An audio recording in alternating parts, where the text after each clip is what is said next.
Hello from Southern Ontario, November 21st here in Canada.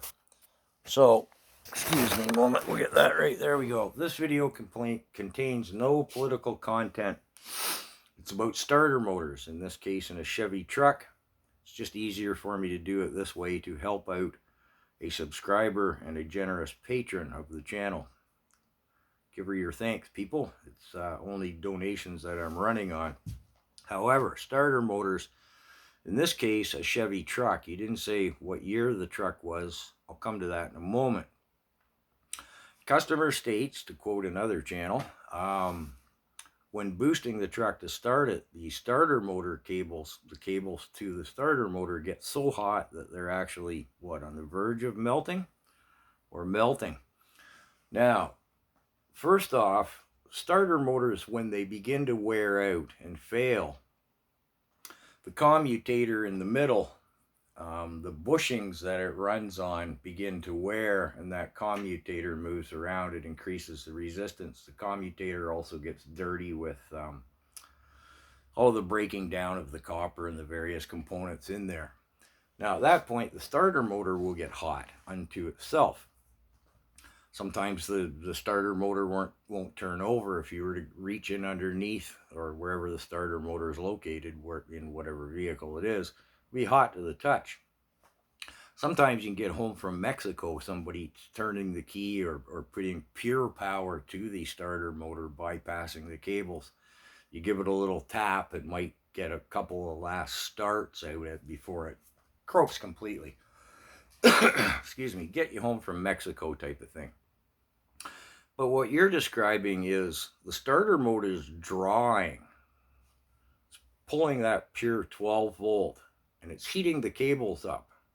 Now this is very unlikely that it is the starter motor itself, whether it's getting old and starting to fail or not and working fine. It'll be a ground fault. The starter motor wants that energy. It only needs so much and the rest goes to ground to complete the circuit. Again, you didn't state what year the truck was. In the 90s, the GM trucks were notorious for electrical problems. A lot of it due to, they were getting some cheap and nasty componentry from China. But that aside, I'd be looking at a ground fault and realize, especially in those 90s GM trucks, what you want to do is call up on Google a wiring schematic. You'll find they have grounds in a multitude of places around the truck. And again, that cheap componentry creates, they corrode. And so the grounds aren't working properly. So again, that energy kind of piles up. It's got nowhere to go. In the case of the GM trucks, and pretty near anything really, I mean, sometimes you can clean up the ground and where it's located on the body or the firewall of the truck, the frame, whatever, an inner fender. Sometimes you can't. It's best just to leave that corroded ground there, but put another wire on and find a clean ground. And I think it's important, again, you Google to find all of your grounds, because they hide them. Like in the GM trucks, there's one up, under the driver's floorboard on the frame, and you'll often find it is rotted right off. Ditto in under the hood area. So this forces the grounds to, they don't go to said component and then to ground.